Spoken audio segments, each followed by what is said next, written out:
jumlahnya.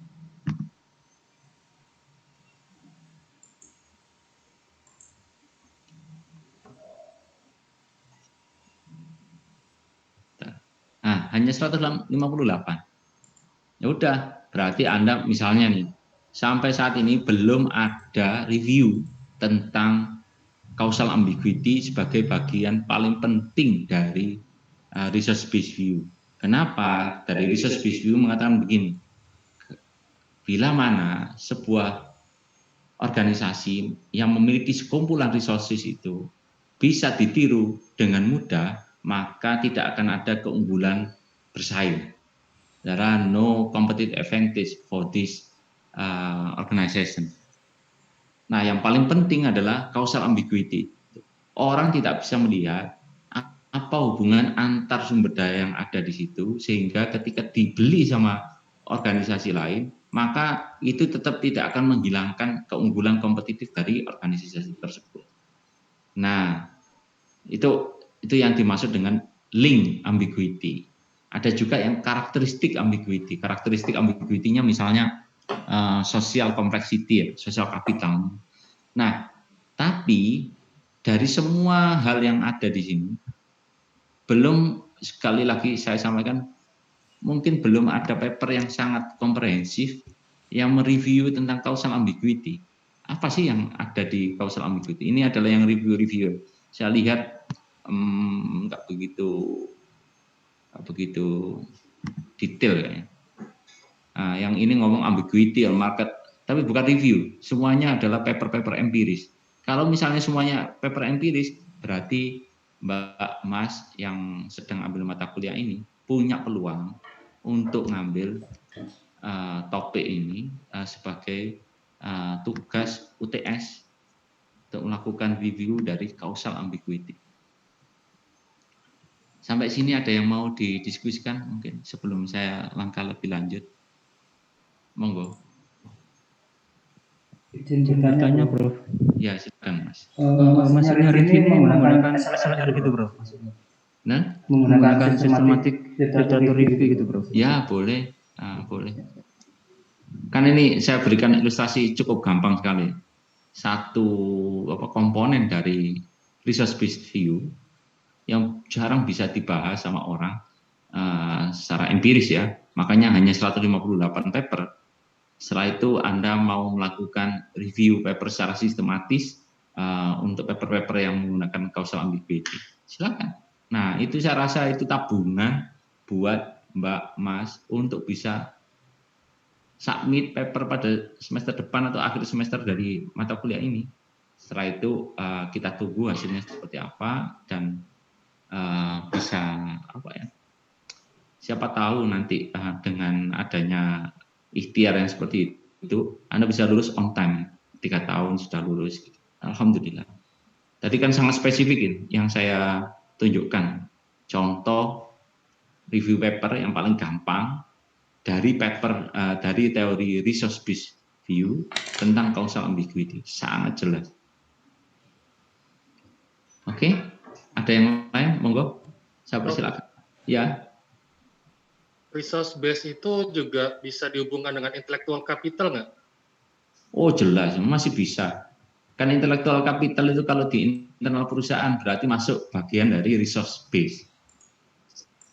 Modal intelek. Gitu. Nah? Kalau di keuangan bisa dimasukkan ke intangible asset nanti. Boleh.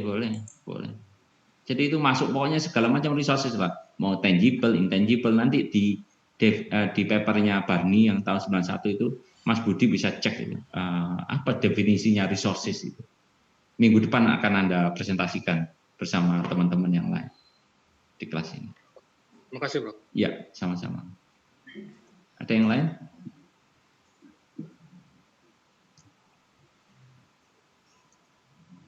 Benar, nggak ada yang mau tanyakan?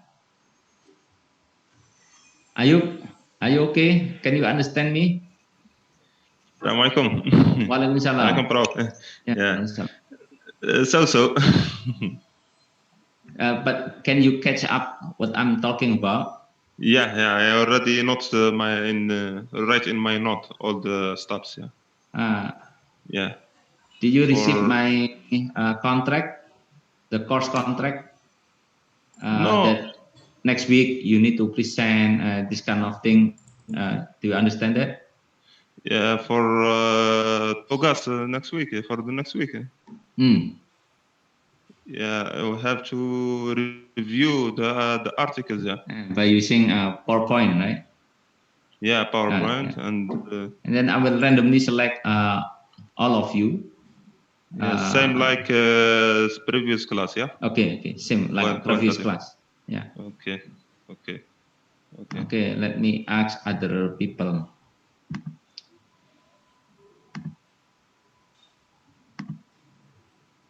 Ayo.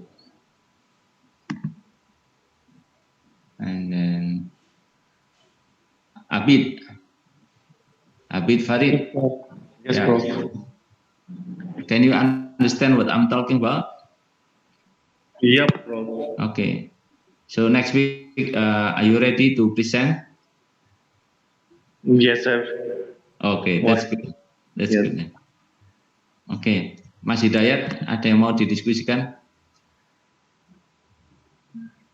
Sejauh ini cukup, Prof. Cukup jelas ya? Cukup jelas, ya. Oke, Gus Heri? Pun, Prof. Oke, bisa saya lanjutkan ya? Bisa saya lanjutkan, ya. Prof Badri, mohon izin kalau ya, silakan. Prof, tadi kan yang kita bahas kan pakai resource based view.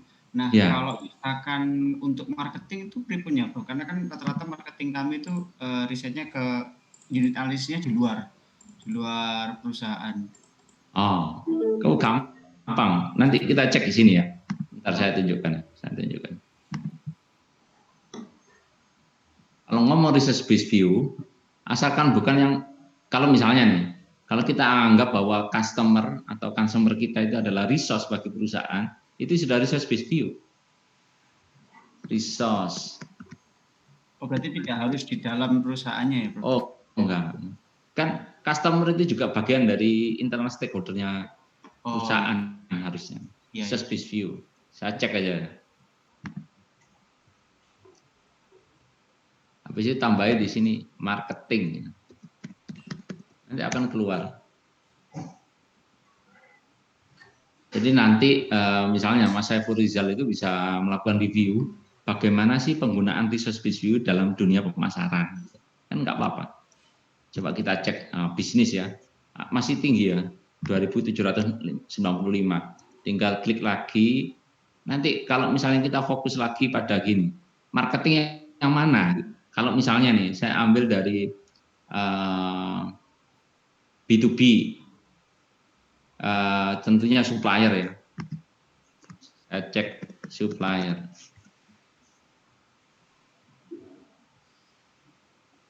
Masih 849, cek lagi. Apalagi yang mau difokuskan? Supplier, B2C, first tier. Misalnya, tier. First tier supplier itu yang directly supply ke perusahaan, hanya 6. Coba kita ganti filternya, bukan first tier. Apalagi Mas, yang mau fokus di sini Mas? CRM misalnya. Relationship Management. Oh, masih tinggi. Customer loyalty. Oh, customer loyalty, tapi kalau B2B agak susah ya. Coba kita lihat ya, loyalty gitu. Masih 103. Ya udah, itu ambil aja. Jadi ngomongin tentang apa? Resource based view untuk supplier yang loyal. Hanya 103. Apa yang membuat customer itu suppliernya itu loyal? Oke. Dan apakah itu cukup menarik lah. Misalnya kalau bagian yang saya ambil dari bidang yang lain ya, untuk berikan ilustrasi aja, biar semuanya semangat. Nanti dipikir ini cuma untuk bidang strategi aja, bukan. Human resource. Gitu. 2.967 SDM ya, cukup besar. Nah, tinggal kita fokuskan aja di sini, misalnya culture. Bahwa culture pun itu sebagai resource. Itu sebenarnya papernya Barney yang awal di Academy of Management Review, bahwa organizational culture adalah resource bagi perusahaan yang menentukan competitive advantage. Nanti Mbak Mas bisa cek ya di Academy of Management Review. Nah, kita cek di sini bisnis, terus artikel sama review. Tadi culture ya. Nah, habis itu kita tambah ya dari sini performance. Nah, lihat. Oh, masih tinggi. Setelah yang performance apa lagi yang SDM?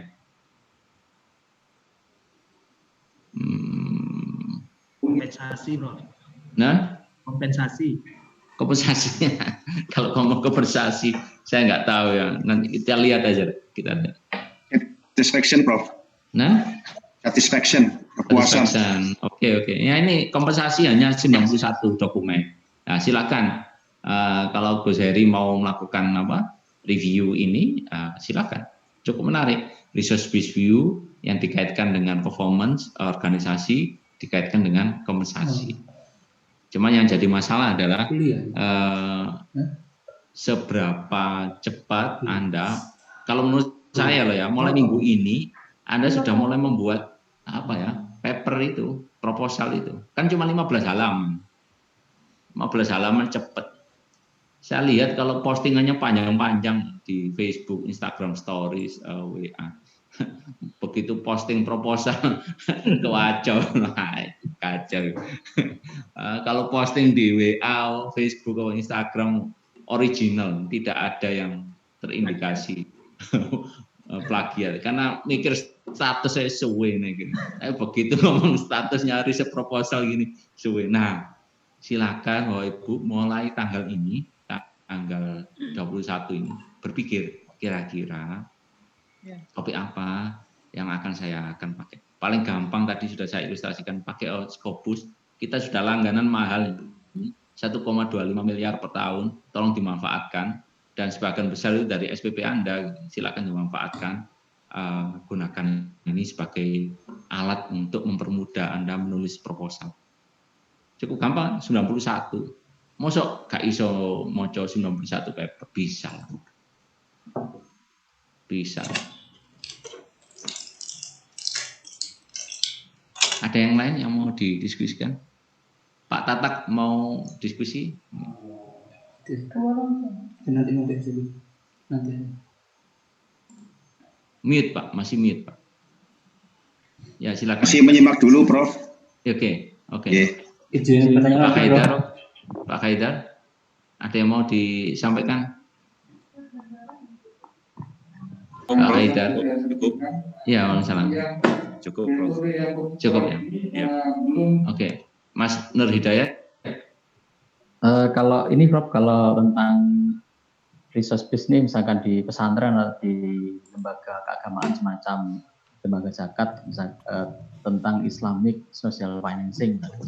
Enggak banyak Pak, karena itu sudah spesifik. Jadi kalau sudah applied, nanti proposalnya adalah applied. Metodenya adalah misalnya nih, mau kualitatif, mau survei, silahkan. Jadi enggak usah pakai paper review. Kalau paper review di pondok pesantren ini yang ada cuma di sini Pak. Kecuali kita tambahi madrasah ya, tapi saya rasa enggak banyak penelitian di Pakistan, Bangladesh yang menggunakan madrasah, menggunakan resource based view. Terlalu tinggi Pak. Iya, bukan terlalu tinggi, sangat spesifik, kontekstualis, sangat spesifik sekali.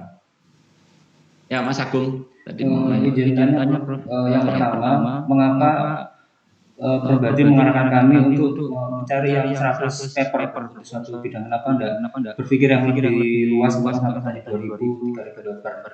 Itu yang pertama. Yang kedua, misalkan sebelum jadwal UTS atau pengumpulan proposal kami sharing untuk mendapatkan masukan, apa boleh kali? Boleh nanti di sela-sela kuliah silakan nanya gitu, enggak apa-apa. Misalnya kalau saya tertarik, Mas Agung tertarik dengan resource based view, pas kita bahas resource based view, silakan ngomong aja di kelas. Saya mau membahas ini. Mungkin enggak? Itu saya akan beri reply lah. Terus terkait sama yang kenapa aku nggak yang 2000 aja gitu.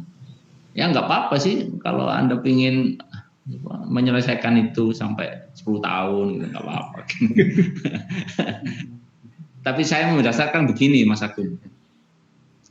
Rata-rata jurnal yang ada saat ini itu mempunyai referensi itu antara 100 sampai 150 aja maksimal. Jadi itu saya rasa itu golden threshold lah. Sudah aturannya ya seperti itu, thresholdnya maksimal 100-150. Saya juga nggak mau membebani mahasiswa membaca terlalu banyak, kecuali nih model anak S1 semua referensi dimasukkan tanpa dibaca. Nah, itu bukan anak S3 ya. Anak S1 boleh lah. Anak S1 pun pasti saya akan tanya mana yang key papers yang Anda sangat paham. Nah, biasanya itu saya cekin. Kalau S3 itu ngeceknya gampang. Misalnya nih, artikel nomor 1 ini bahasa apa Pak? Pasti tidak bisa jawab. Oh berarti tidak diwaca gitu ya. Oh berarti cuman melakukan membuat referensi hanya sebagai ritual aja. Saya rasa itu bukan tipikalnya Doktor Ilmu Manajemen UNED. Ya. Jadi cukup maksimal 100 kita dalami gitu aja Mas Agung dan Bapak Ibu yang oke. Ini yang tanya semuanya laki, yang perempuan. Saya ingin dengar ya. Bu Nuzul Fatimah mau diskusi apa gitu. Cukup. Ya sementara nyimak dulu aja Prof. Okay. Cuman di pikiran sudah mulai ini sih agak nyambung. Ada kempiar-kempiar gitu. Iya, sinyal. Ide-ide. Alhamdulillah.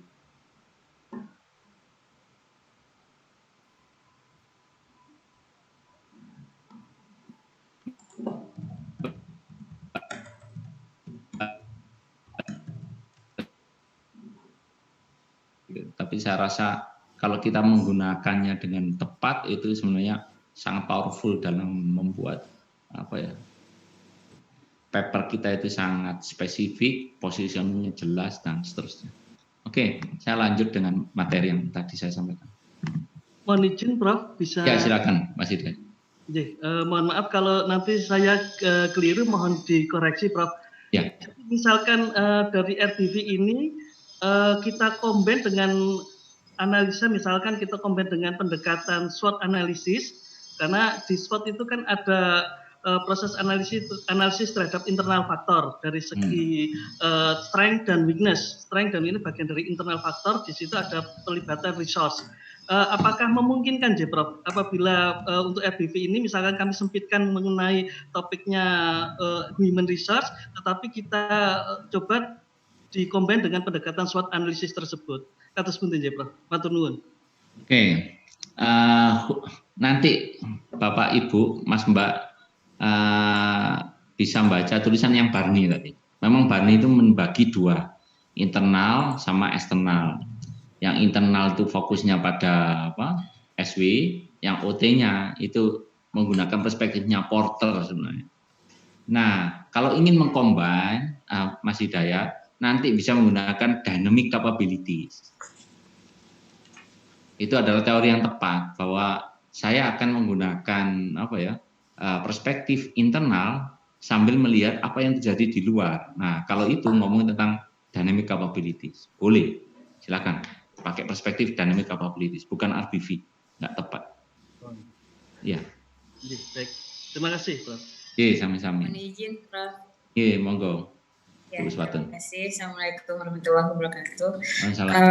Melanjutkan tadi dari Pak Hidayat Adil tadi untuk saran dari Prof. Badri melihat dari konteks dynamic capabilities, kalau boleh tahu untuk sumber utama dari dynamic capabilities itu masukan dari Prof. Badri kira-kira dari artikel atas author atas nama siapa gitu Prof. Jadi paling tidak itu menjadi salah satu clue untuk saya karena ada saya memiliki beberapa artikel terkait dengan dynamic capabilities itu yang saya dapat juga dari salah satu bimbingannya Prof. Badri gitu. Mana yang misalnya yang menjadi point view untuk kami ya. Terima kasih. Oke, terima kasih Bu Iswatun. Di silabus itu saya sudah emphasize bahwa setiap paper yang saya taruh sini ini adalah yang menjadi key papernya. Contoh misalnya untuk dynamic capability yang paling utama itu adalah Spisanus-Swain tahun 1997, terus diikuti oleh Eisenhardt and Martin tahun 2000. Ini adalah paper yang seminal paper bahasanya. Nah, kalau ngomong seminal paper, nanti di paper selanjutnya pada pertemuan selanjutnya itu ada paper yang dari siapa ini? Petrarch, Di Stefano dan Verona. Gajah di ruang dynamic capability. Siapa gajahnya? Ya dua orang ini, Spisanus-Swain sama Eisenhardt and Martin.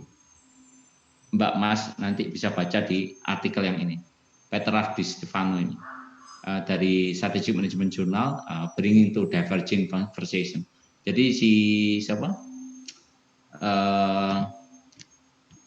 Si Tis itu fokus memang sebagai foundernya Dynamic Capabilities mengatakan bahwa organisasi itu perlu melakukan rekonfigurasi dan segala macam cara untuk melakukan adaptasi agar selalu sesuai dengan perkembangan zaman, perubahan lingkungan.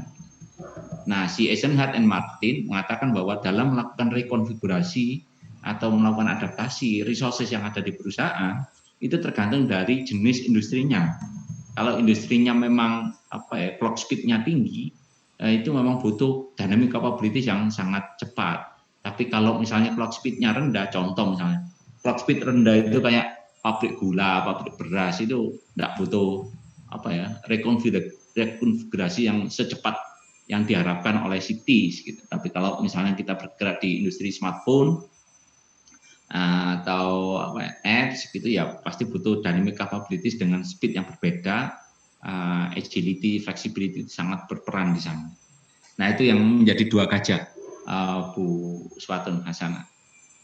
Sehingga saya berharap nanti setelah ikut mata kuliah ini masing-masing mahasiswa sudah bisa memahami dan bisa point out mana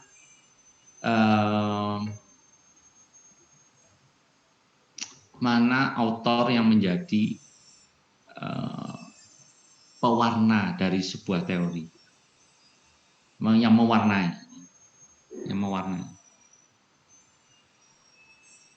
Oke, ada yang mau didiskusikan lagi? Nanti pokoknya dibaca aja di silabus itu pasti itu yang saya taruh situ itu yang seminal paper, seminal author. Gitu ya. Ya. Baik. Selanjutnya saya jelaskan lagi dari sini. Yang proposal tadi. Untuk usulan, tadi kan Mas Agung nanya, kapan boleh mengusulkan? Paling lambat pada minggu ke-6 agar mendapat persetujuan dari saya sebagai dosen pengajar. Apakah ini tepat atau enggak dan seterusnya gitu. Jangan-jangan itu terlalu sangat spesifik, bukan bagian dari teori strategi. Misalnya nih, ngomongin kepuasan sama kompensasi itu bukan bagian strategi. Tapi kalau kita ngomong tentang misalnya begini, as a system, HR system itu boleh. Bahwa dalam mengembangkan competitive advantage-nya perusahaan, dibangunlah HR system yang mengadopsi misalnya reward and punishment system yang merit system misalnya. Karena itu secara general, terus melakukan survei di kalangan perusahaan-perusahaan aja. Jadi unit analisisnya perusahaan, itu strategi. Tapi kalau ngomong tentang adakah pengaruh kepuasan terhadap kinerja pegawai, nah itu terlalu SR, sangat spesifik, micromanagement. Kita di strategi tidak membahas tentang mikro, kita fokusnya pada makro aja. Makronya itu maksudnya kira-kira dengan merit system apa dampaknya ke keseluruhan organisasi dibandingkan untuk ke personal masing-masing anggota organisasi. Nah, Begini juga Mbak Mas, yang saya perlu sampaikan adalah bahwa meskipun penelitian itu harus theoretical based, namun harus relevan dengan fenomena bisnis yang ada. Saya nggak berharap mahasiswa dokter ilmu manajemen itu nanti melakukan penelitian itu sangat theoretical based, terus di dunia nyata nggak ada. Gitu. Ini itu agak susah nanti. Anda menulis managerial implication-nya jadi bermasalah. Nah, bagaimana caranya? Mulai sekarang ya, selain membaca paper, silakan baca dari media massa yang aktual ya, bisa Kompas atau Jawa Pos atau majalah SWA, Warta Ekonomi, gitu. Melihat apa yang terjadi. Contoh misalnya, yang sekarang sedang dilakukan oleh bimbingan saya, kalau yang fokus pada perubahan ya. Kalau tahun kemarin kita fokusnya pada perubahan perguruan tinggi dan anggota organisasinya ketika dipaksa untuk masuk menjadi world class university. Nah, ketika adanya COVID ini, kita juga melakukan penelitian yang sama. Bagaimana organisasi itu merespon terhadap COVID ini. Apakah anggota organisasi itu merasa nyaman dengan perubahan dengan awalnya WFO menjadi WFH. Terus habis itu, bagaimana kapabilitas organisasi membangun kapabilitasnya ketika emergency condition happen, kayak yang sekarang ini, terus berubah menjadi WFH, terus bagaimana kinerjanya dan seterusnya. Nah, nanti kita waktu itu saya minta anak bimbing saya melakukan penelitian pakai meso level. Kalau micro tadi yang personal, yang meso itu biasanya by team ya. Contoh kalau by team itu di perguruan tinggi itu adalah departemen atau fakultas, itu meso level di tengah-tengah. Kalau yang makro itu berarti antar universitas yang akan kita sasar. Dan saya rasa itu cukup up to date, teorinya jelas, perubahan, capacity untuk berubah, tapi pada yang sama juga sangat relevan dengan kondisi. Itu yang saya berharap masing-masing mahasiswa S3 nyari topik ya yang seperti itu. Teorinya kuat tapi relevan. Nggak boleh terlalu ngawang-ngawang, nanti malah Anda nanti susah dalam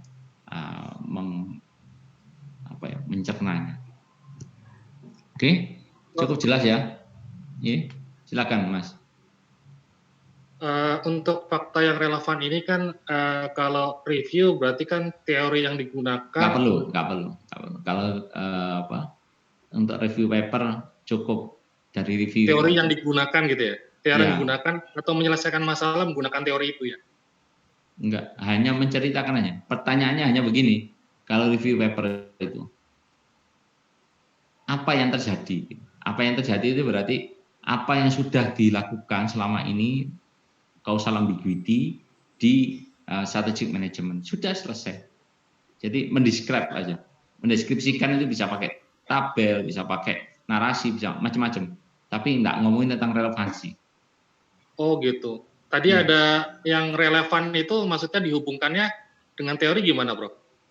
Kalau relevansi misalnya nih, causal ambiguity mungkin relevansinya nggak begitu tinggi ya. Tapi bayangkan aja begini, ketika saya meneliti causal ambiguity itu waktu itu terbayang ketika Mas Wisnu Tama bersama 200 lebih karyawan pindah dari Trans menjadi Net TV. Kalau menurut teori, bila mana causal ambiguity-nya Trans itu tinggi, maka tidak akan ada pengaruh yang signifikan. Dan ini ternyata benar. Gitu. Nah, apa yang terjadi di Trans dengan causal ambiguity? Itu yang menjadi disertasinya si Dr. Ruswanti. Relevansinya terkait itu, Mas. Bila mana misalnya ada perusahaan yang lama, kemarin itu saya dengar podcastnya Pak Dahlan Iskan dengan Pak Arief, pendirinya Samator ya. Ketika beliau melakukan melakukan akuisisi terhadap Aneka Gas ya. Nah, dia melakukan hal yang sama dengan yang dilakukan oleh Pak CT ketika melakukan akuisisi Trans TV7 menjadi Trans 7 waktu itu. Itu juga jadi paper dari Bu Juliani, bimbingan saya, sedang under review saat ini. Intinya adalah Pak CT tidak langsung membuang semua pegawai dari TV7, dia menawarkan bila Anda nyaman dengan saya, karena waktu itu demonya luar biasa, sebulan kalau nggak salah, demo terkait dengan apa ya, bahwa nanti akan ada komersialisasi TV dan seterusnya dan seterusnya. Pokoknya karyawan TV7 nggak nyaman dengan Pak JT karena lambang liberalisasi dan korporatisasi. Sama Pak JT ditawari, kalau Anda nyaman silakan gabung dengan saya, kalau Anda nggak nyaman silakan keluar. Tapi dari itu yang keluar hanya 10%, sisanya 90% tetap. Setelah itu dicampur sama beliau, campur antara TV7, Trans7 dengan Transmedia. Nah, itu yang tambah membuat causal ambiguity-nya tambah nggak jelas bagi pesaing. Karena apa hubungan di antara dulu mungkin tahunya ya Mas Tama sama Bu siapa yang sekarang jadi dirut itu dan seterusnya. Tapi begitu di blur budaya organisasinya Kompas dengan budayanya Trans yang sangat profit minded, idealismenya Kompas, gabung jadilah Trans7 yang sangat berbeda. Sama juga dengan Aneka Gas dengan Samator yang digabung terus habis itu bingung. Bukan bingung ya, maksudnya semakin bingung bagi orang luar, kok bisa ya mereka kok semakin hebat ya, kenapa ya? Nah itu yang dimaksud dengan causal ambiguity. Relevansinya saya rasa sangat sangat terasa gitu. Saya nggak tahu bagaimana implikasinya. Kalau misalnya saya lupa, Mas Budi itu yang Muhammadiyah itu ya, ngomongin bisnis Muhammadiyah. Iya, Prof. Oke. Nah ini cukup menarik juga kalau menurut saya loh ya, bagaimana dua organisasi massa yang besar ini antara NU sama Muhammadiyah mengelola bisnisnya, itu juga saya rasa cukup menarik untuk dibahas. Tapi hubungannya dengan causal ambiguity ini menurut saya loh ya, apakah ini pertanyaan saya nggak tahu, makanya mungkin perlu diteliti nanti sama Mas Budi. Apakah kelihayan bisnis Muhammadiyah sebagai organisasi itu tertransfer dengan merata ke seluruh organisasi atau ada pelopor-pelopor yang menjadi kunci? Kalau terdistribusi secara merata dengan causal ambiguity yang jelas, saya rasa itu cukup menarik menggunakan resource based view ya. Ya silakan nanti dipikirkan kembali mau review paper atau yang pakai dua hal yang opsi yang kedua adalah pakai relevansi dengan fenomena bisnis yang ada. Terima kasih, Bro. Ya sama-sama. Oke, buku wajib. Silakan baca buku saya, insya Allah itu akan membuat Anda jadi lebih mudah hidupnya. Karena membaca paper kadang loss of sight gitu. Karena ini sebenarnya berasal dari catatan saya ketika jadi asistennya Profesor U ngajar di S3 waktu itu.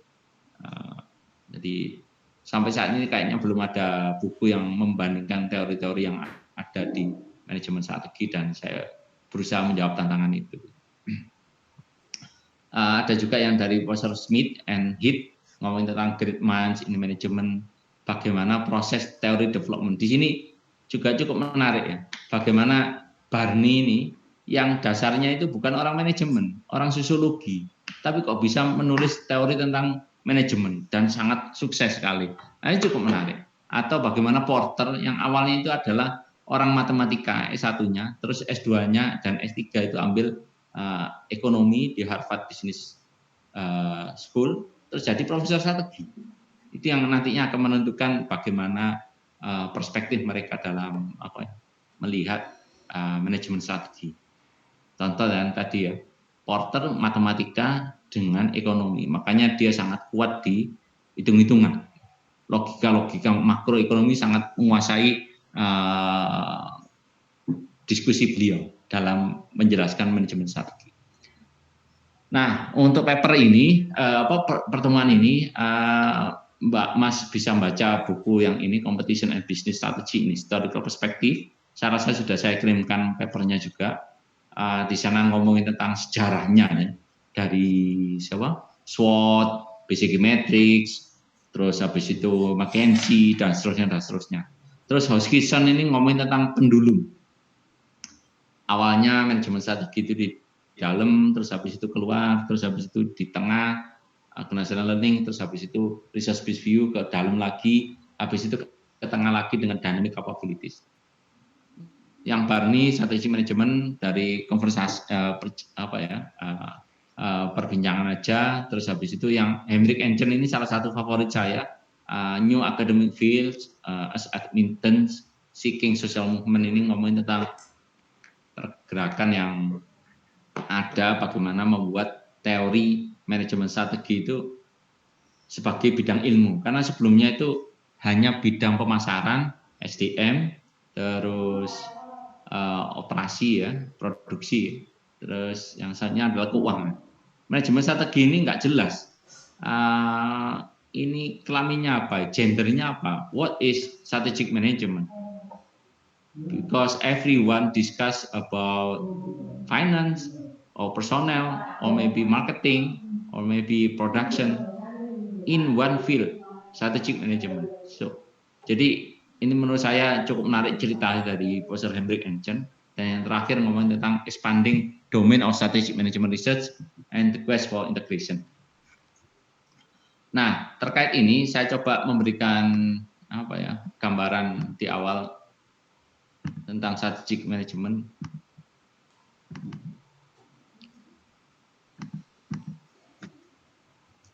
Ya, according to Hoskinson, HIT 1 and U, early development of strategic management is inside. Before we discuss about this swing of pendulum, I will describe about the history of strategic management. In 1889, the first business school, Wharton School, just established in the United States. 1908, Harvard Business School established. In 1920, Harvard Business School offered MBA degree. And 1912, 1920 for MBA degree introduced with a new course called Business Policies. Jadi ada kursus baru, mata kuliah baru, Business Policies. Siapa yang ngajar? Who are the teacher? Who are the teachers? The lecturers or professors? They are all CEOs, Chief Executive Officers from the big companies in United States. Maybe from Rockefeller or GM, Ford, and etc.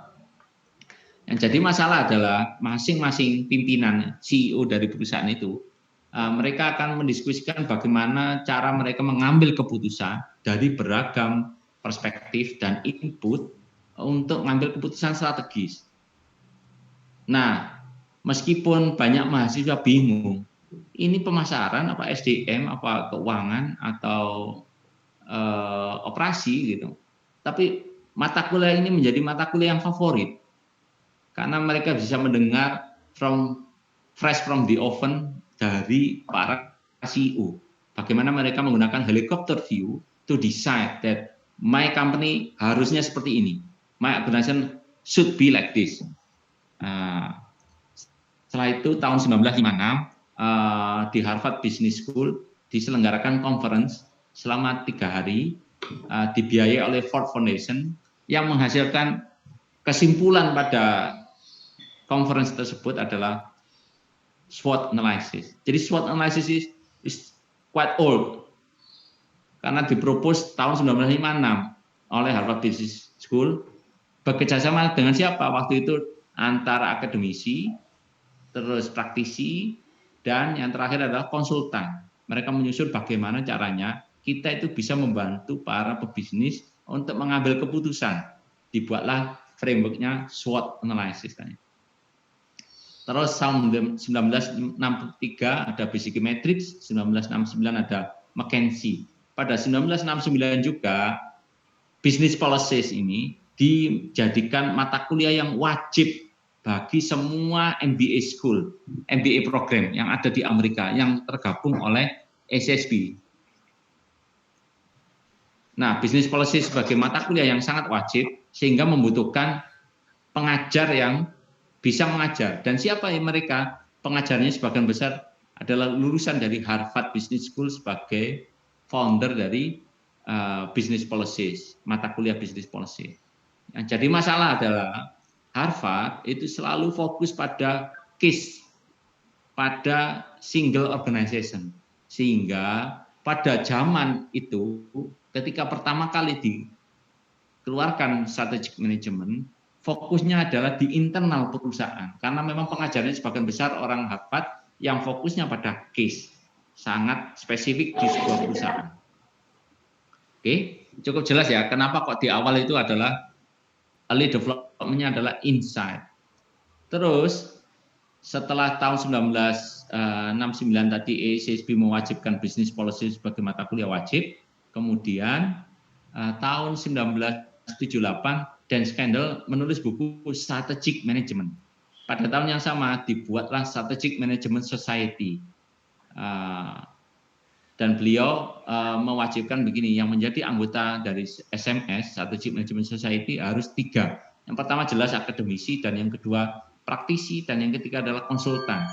Dan proporsinya harus sepertiga. One-third consultants. Terus apa yang terjadi sampai sekarang sama. Betulan saya anggotanya SMS, sampai sekarang ya ada konsultan McKinsey bagian besar, BCG, dan seterusnya ya. Terus EY dan lain-lain, terus ada profesor pasti, dan ada yang selanjutnya adalah praktisi. Nah, pada tahun 1975, Michael Porter lulus dari Harvard Business School dari bidang ekonomi. 1980 menulis buku Competitive Advantage yang membuat konsep 5 forces, threat of new entry, bargaining power of buyer, bargaining power of suppliers, terus substitute product, dan yang terakhir adalah rivalry. Dia mengatakan bahwa organisasi itu bisa untung jika industrinya yang dipilih adalah yang paling tepat, menggunakan 5 kerangka tadi, 5 forces tadi. Oke.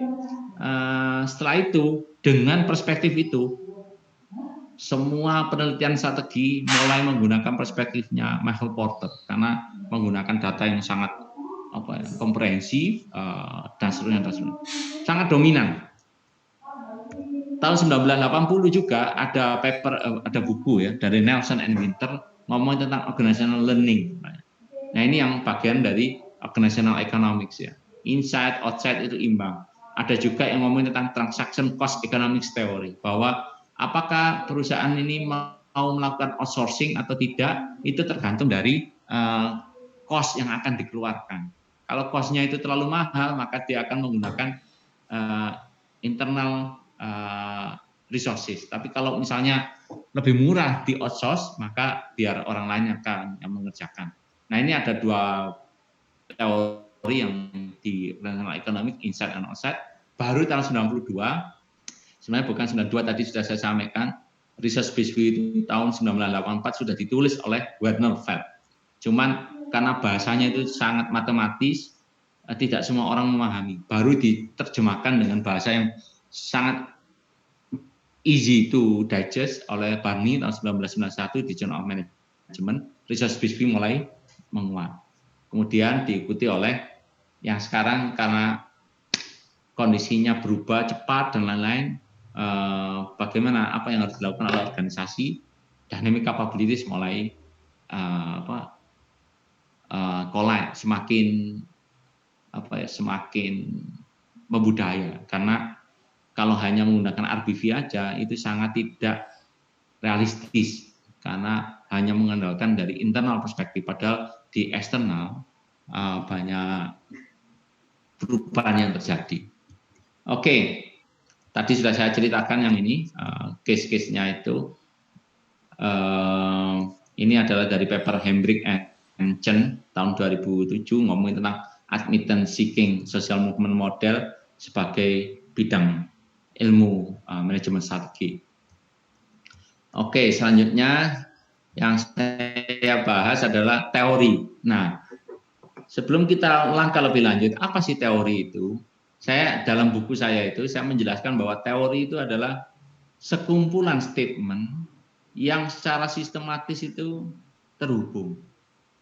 Jadi kadang ya misalnya anak S1 itu kan begini, Sukoco menemukan bahwa A mempengaruhi B.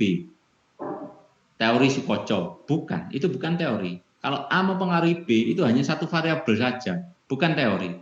Teori harus dari beragam variabel yang secara sistematis itu terhubung.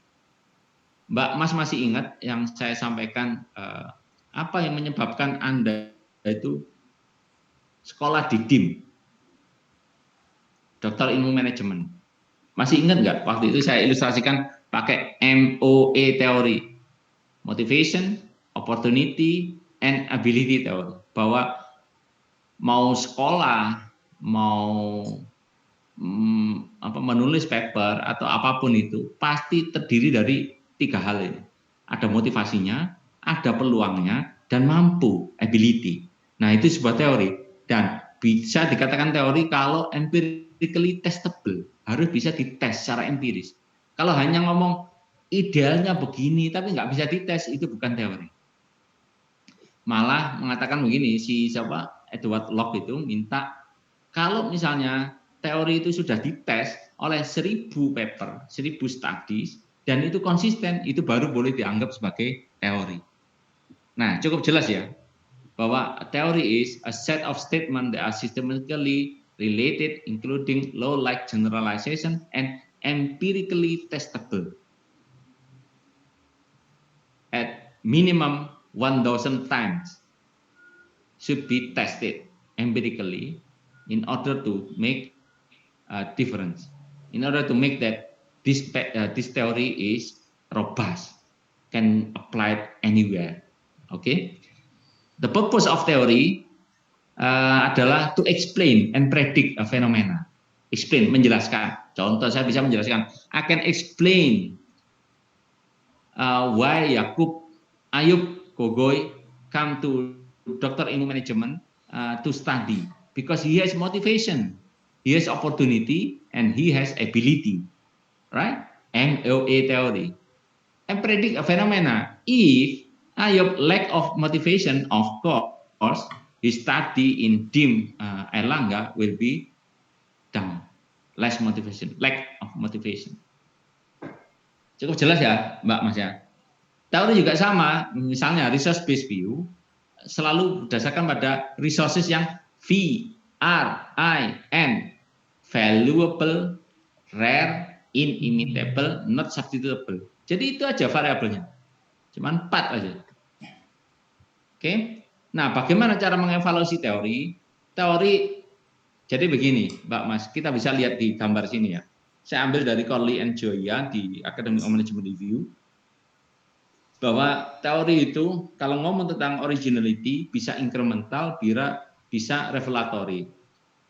Utility-nya bisa practically useful. Tadi Mas Budi nanya relevansi itu ngomongin tentang practically useful ini.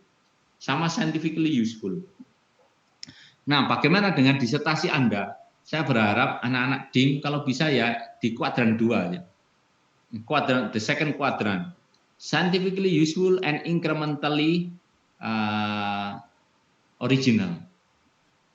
Kalau misalnya terlalu nomor 1 ini ya, originality is high and then scientifically useful. Saya rasa untuk saat ini di Erlangga masih belum. Ada yang pernah nonton film A Beautiful Mind? A Beautiful Mind, movie? Pernah, Prof. Oke. Di sana cerita tentang apa itu, Mas? Tentang apa namanya? Tentang orang yang secara nggak langsung itu punya pemikiran matematis untuk semua hal. Jadi ketika dia melihat apapun tuh ada pikiran matematisnya, terus akhirnya dia memutuskan untuk melakukan suatu hal yang tanda kutip menguntungkan untuk dia sih. Saya melihatnya mungkin seperti itu, Prof. Baik. John Nash ya, waktu itu dia dapat beasiswa dari Princeton. Nah, Princeton itu mempunyai syarat harus sesuatu yang luar biasa. Nah, itu dia mintanya yang nomor 1 tadi. Scientifically useful dan berbeda dengan sebelumnya. Itu bukan tuntutannya UNER, nanti nggak lulus kabin. Wong dosennya aja belum bisa, nanti nuntut mahasiswanya begitu gitu. Ya paling bagus ya nomor 2.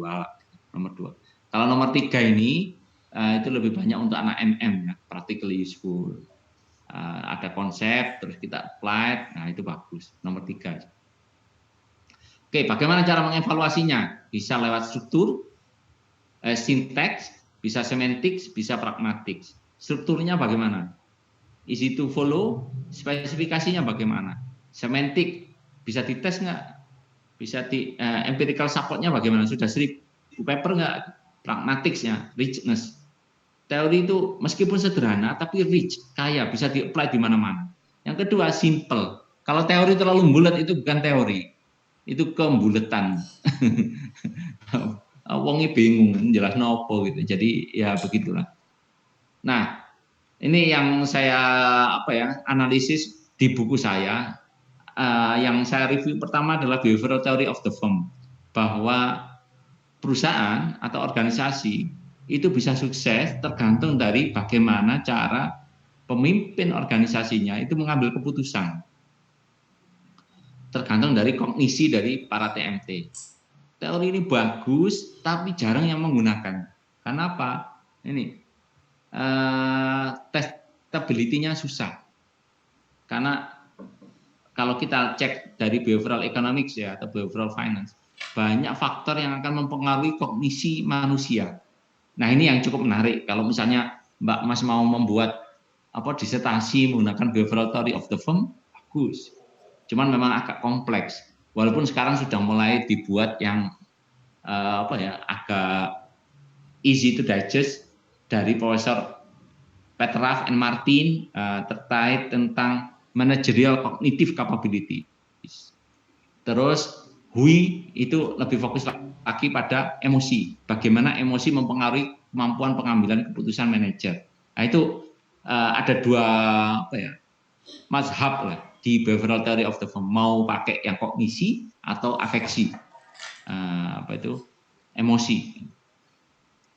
Competitive dynamics, nah ini salah satu favorit saya, meskipun agak susah untuk dites. Saya berkali-kali mencoba submit paper ini, masih belum ada yang tembus, dan setiap saya diskusi dengan partner saya Jamal Samsi dari Michigan, beliau juga agak susah untuk melakukan tes secara empiris. Assessment cost economics itu juga sangat mature sejak ada Williamson nulis teori ini dalam bentuk buku, itu sangat robust lah ya, banyak penelitian terkait khususnya yang terkait sama outsourcing. Apakah saya akan memproduksi di luar perusahaan atau di dalam perusahaan? Research Japanese Theory, one of my favorite, karena ini memang sangat relevan dengan kehidupan nyata, bahwa organisasi yang highly dependent itu pasti akan kinerjanya nggak begitu bagus dibandingkan yang less dependent. Ini bisa digunakan dalam konteks alliance atau buyer supplier. Kebetulan saya menggunakan ini untuk disertasi saya, tapi untuk data sekunder. Research based theory saya nggak usah ngomong, ini yang salah satu yang terbaik saat ini, tapi mature. Kalau Anda S3 menggunakan research based theory, mungkin nyari apa yang berbeda di situ itu agak susah karena sudah terlalu banyak yang meneliti dan buat kita melakukan positioning agak susah. Yang terakhir adalah dynamic capabilities theory, gabungan antara internal perspektif dengan eksternal perspektif. Spesifikasinya aja yang agak susah ini, karena macam-macam ya. Sekarang setelah TIS Pisaruswen, habis itu Eisenhardt and Martin, terus ada TIS tahun 2007, dan sekarang berkembang segala macam. Ada yang pakai OCC yang sekarang sedang saya kembangkan, Organizational Capabilities for Change. Ada juga yang ngomongin tentang managerial capabilities tadi yang saya sampaikan dari Petraf and Martin, maupun Hui yang ngomong tentang emotional regulation capabilities. Gitu. Mungkin sampai sini ada yang mau didiskusikan, Mbak Mas?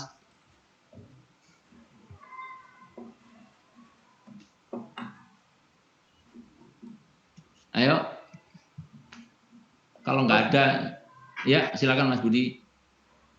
Untuk membuat scoring ini bagaimana Prof? Karena kan paling nggak butuh observer yang nilai sama praktisi yang melaksanakan. Butuh berapa sampel atau gimana? Karena ini buku-buku saya, ya saya buat sendiri scoringnya. Tapi saya ada penilaian apakah misalnya spesifisitinya bagaimana? Apakah cukup robust atau tidak? Kalau misalnya enggak mungkin saya beri nilai 5, karena 5 itu sangat menghina beliau-beliaunya. Mereka pasti akan bertanya, siapa kamu kok berani menilaiku? Ya saya beri nilai minimal 6.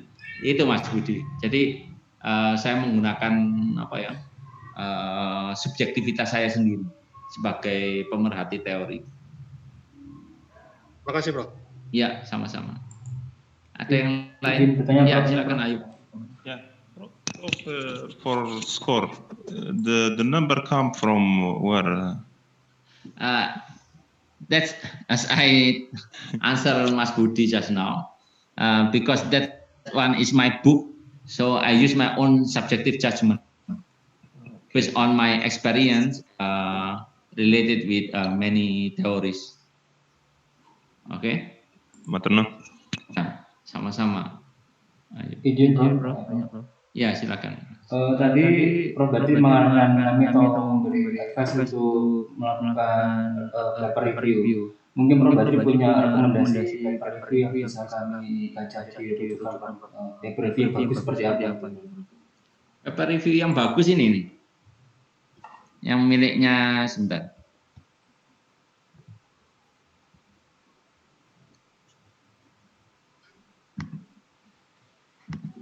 Di sini ada Newbert. Ini paper review sebenarnya. Crook ini pakai review tapi yang kuantitatif, pakai meta analisis. Kalau yang Newbert itu pakai kualitatif sebenarnya. Kualitatif review aja. Terus yang kedua, yang tadi yang masalah gajah tadi, Petrov, Di Stefano sama Verona itu adalah paper review juga. Paper review. Sama yang ini Silke itu juga paper review. Jadi biasanya setiap saya menyusun silabus itu pada pertemuan pertama itu biasanya yang seminal paper. Pada pertemuan kedua itu biasanya yang review papernya. Misalnya ini The Architecture of Dynamic Capability Research by Using Configurational Approach. Nah, itu juga review paper. Bagus sekali. Oke. Terima kasih, Bro. Ya, sami-sami. Izin bertanya, Prof.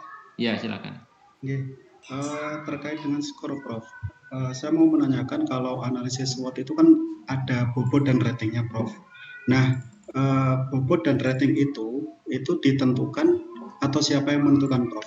Misalnya ketika kita menganalisis pesaing, misalnya merek pesaing lebih banyak, kemudian diberikan bobot sekian dan lain sebagainya.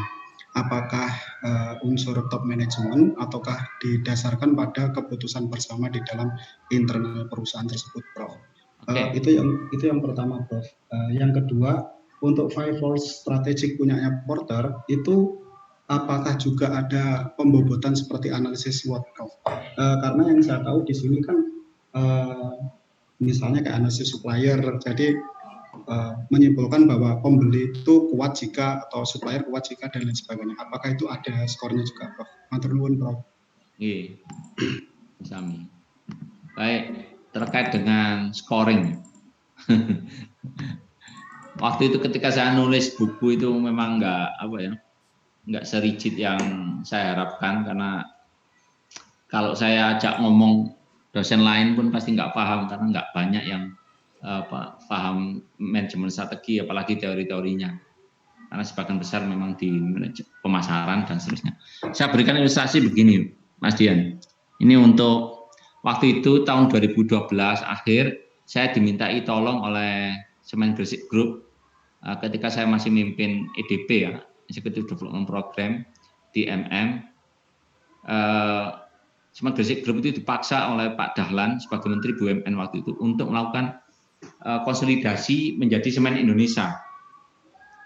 Nah, waktu itu saya menyelesaikan masalah yang ada di Semen Gresik Group itu menggunakan Interform Rivalry dari Perkinso di California Management Review tahun 2002. Ada dua alternatif. Yang pertama adalah di sini.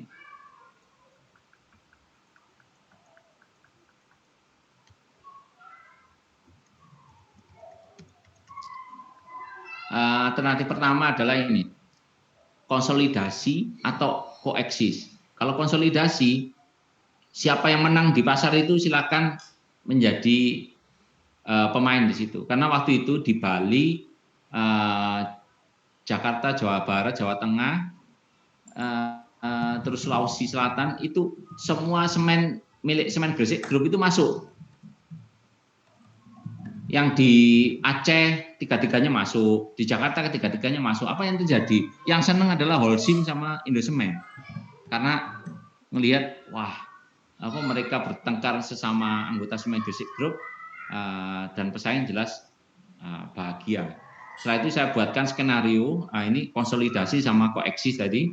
Itu pun saya bagi lagi ke beberapa skenario dan saya minta semua direksi 3 perusahaan ini ya, Padang, Tonasa sama Gresik, untuk memberikan scoring terkait dengan bagaimana dengan skenario 1.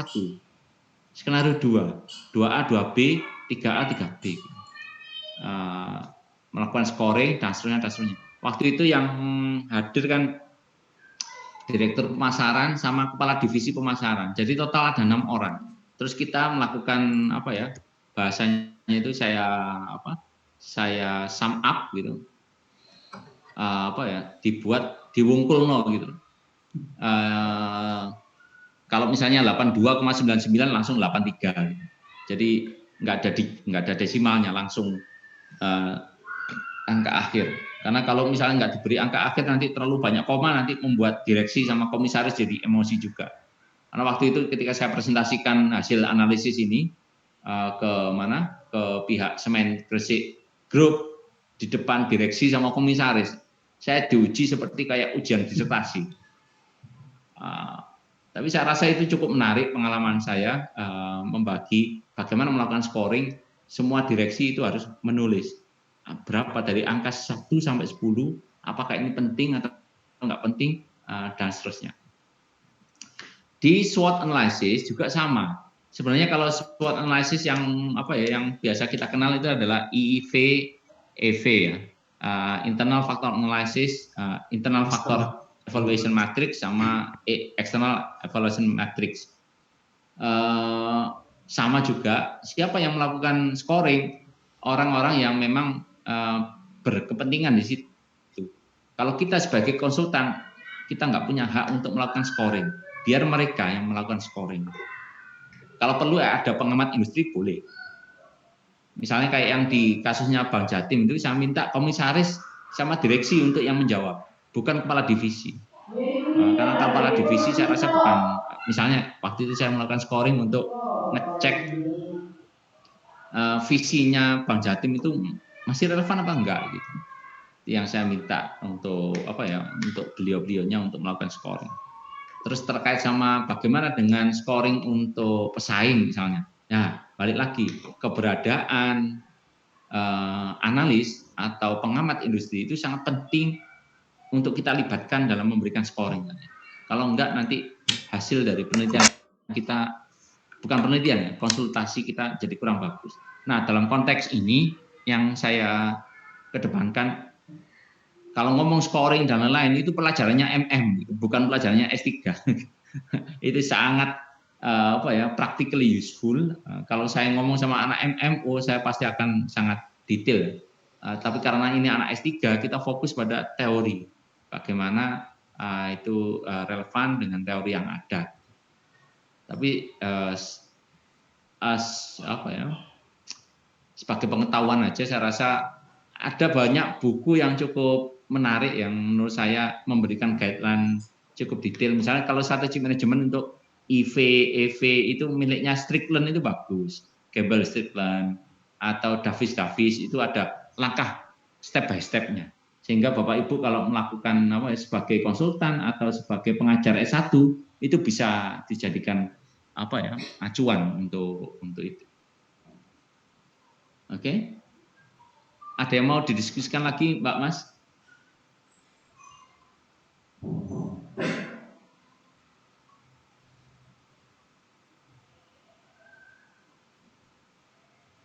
Halo?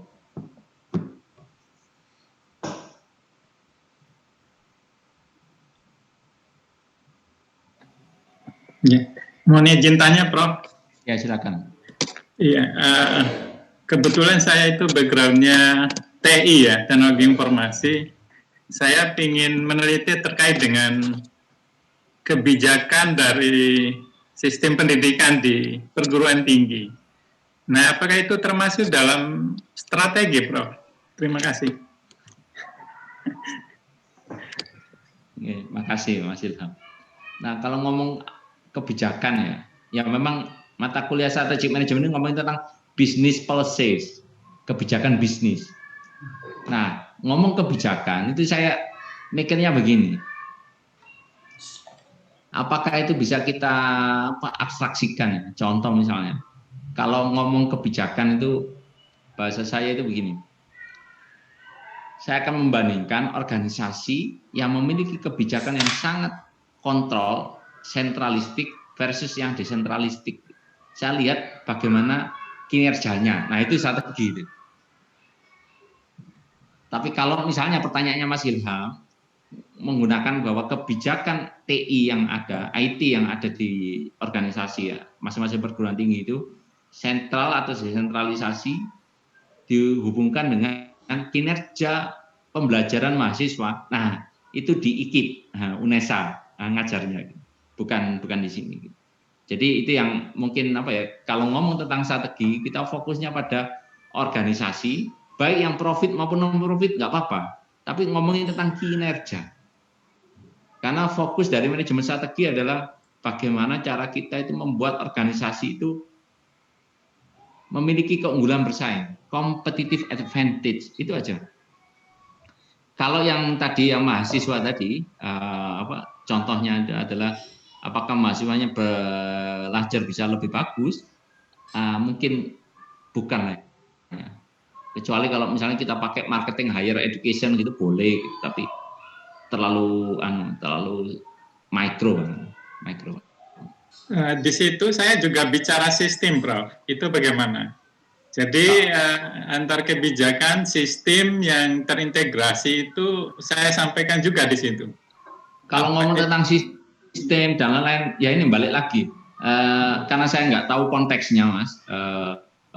Yang dimaksud dengan kebijakan sistem terintegrasi, bagaimana cara mengukurnya? Apakah itu hanya pakai satu perusahaan atau satu PT atau beragam PT? Kalau misalnya melakukan beragam PT, sampai seberapa jauh itu dikatakan terintegrasi? Karena ngomong terintegrasi itu kan sangat abstrak. Contoh misalnya, kalau ngomong integrasi di perusahaan swasta itu pasti pakai ERP, jelas ya. ERP, pakai ERP yang versi berapa? Nah itu jelas itu ukurannya. Tapi kalau cuma terintegrasi aja itu agak susah. Jadi kesimpulannya, sepanjang itu bisa menjelaskan tentang keunggulan bersaing dari organisasi, mau profit atau non profit tidak masalah. Asal jangan terlalu sangat spesifik terkait dengan tadi kinerja pembelajaran mahasiswa atau yang hal-hal yang sangat sempit ya. Itu bukan ranahnya mata kuliahnya. Ya, Mas Ilham, ya. Gini, cara paling gampang Mas Ilham, saya berikan ilustrasi biar nggak bingung.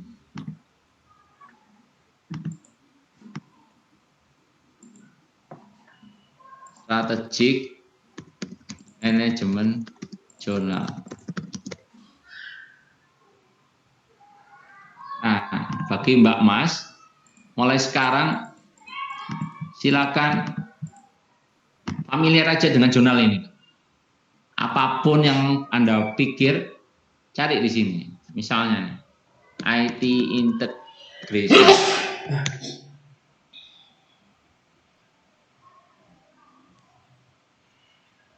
And information technology.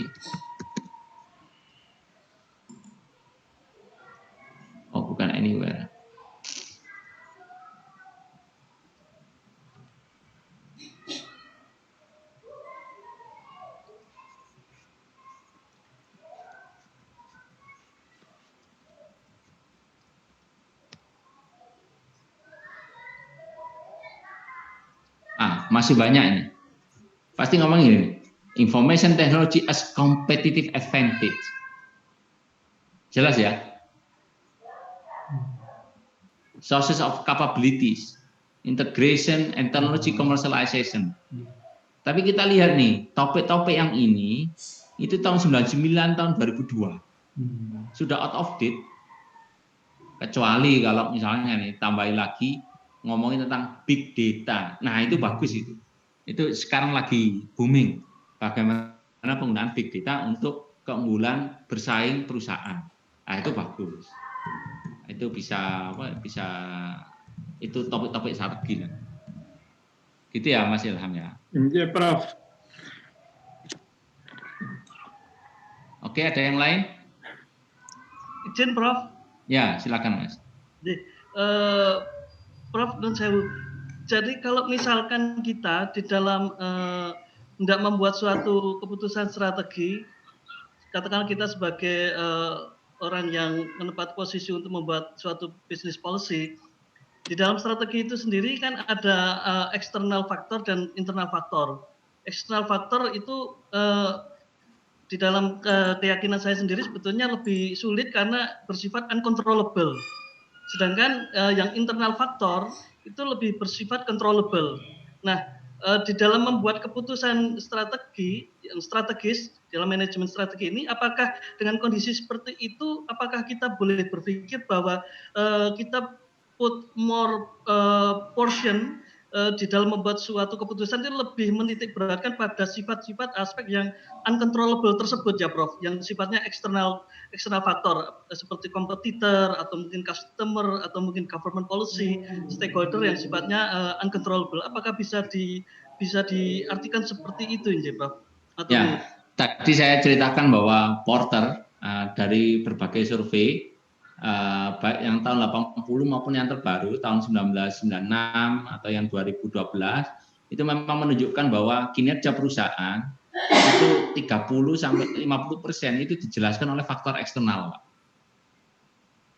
Sehingga faktor eksternal itu memang sangat penting, khususnya terkait sama industri tadi ya. Nah, yang jadi masalah adalah bagaimana cara perusahaan mengelola faktor eksternal tadi. Yang pertama, saya jelaskan dari resource dependence theory. Kalau misalnya kita itu highly dependent, maka kita perlu melakukan aliansi dengan yang kuat. Nah, itu caranya, Pak. Untuk membuat yang uncontrollable itu jadi controllable, itu adalah bagaimana caranya kita melakukan aliansi. Kalau misalnya saya jelaskan dari institutional theory, dari DiMaggio and Powell, saya bisa menggunakan 3 skema, Pak. Yang pertama, koersif. Saya akan bukan gabung ya, menuruti pemerintah aja, itu zamannya Pak Harto. Semua pebisnis gabung dengan berkolusi ya dengan pemerintah. Yang kedua, melakukan mimikri. Apa yang dilakukan oleh pesaing kita melakukannya untuk mengurangi ketidakpastian tadi. Soalnya kalau melihat pesaing saya yang nomor 1 aja seperti ini, maka saya harus melakukannya. Pasti mereka benar. Yang ketiga itu normatif isomorphism. Asosiasinya ngomongnya gimana? Kalau misalnya nih kita bergerak di asosiasi advokat misalnya, ya tentunya kita apa yang diomongkan IKD atau Pradi atau apapun itu ya kita harus ikut. Kalau enggak nanti kita malah ditinggal nanti untuk mengurangi uncontrollable tadi, karena kita akan menggunakan kekuatan normatif dari asosiasi tersebut untuk menekan uncontrollable tadi, gitu Pak. Jadi masing-masing teori menjelaskan. Kalau misalnya dari Freeman ngomongin stakeholder teori, nah kita cari stakeholder yang paling kuat, yang bisa melakukan kontrol terhadap uncontrollable tadi. Salah satunya ya pemerintah tadi, gitu. Ya, jadi tergantung dari perspektif kita mau pakai institutional teori atau pakai stakeholder teori atau pakai resource dependence theory. Itu adalah cara-cara untuk mengabsorb uncontrollable condition menjadi controllable one.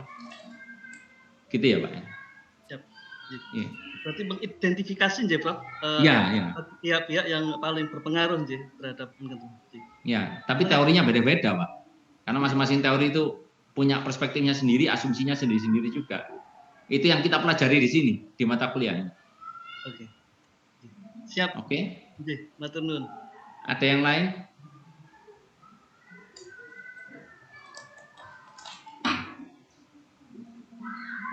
Jika tidak ada, gitu. Nah, karena ini pertemuan pertama, saya persilakan Anda punya waktu lebih untuk membaca. Silakan baca, cek lagi, sama seperti mata kuliah kualitatif. Tapi karena ini lagi COVID-19, saya rasa Mbak Mas punya kesempatan yang berlebih ya untuk membuat PowerPoint yang lebih bermutu dibandingkan pas kualitatif yang kadang beberapa itu saya lihat asal-asalan aja. Dan saya juga punya waktu untuk memberikan komen jauh lebih berkualitas dibandingkan sebelumnya.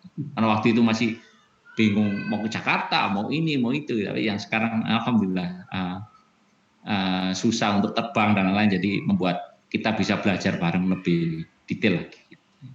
Mungkin itu yang bisa saya sampaikan, Mbak Mas. Semoga apa yang kita spend waktu untuk kuliah ini bisa bermanfaat pada hari ini, dan sampai ketemu di minggu depan. Terima kasih. Wassalamualaikum warahmatullahi wabarakatuh. Waalaikumsalam. Terima kasih, Bro. Terima kasih, Bro.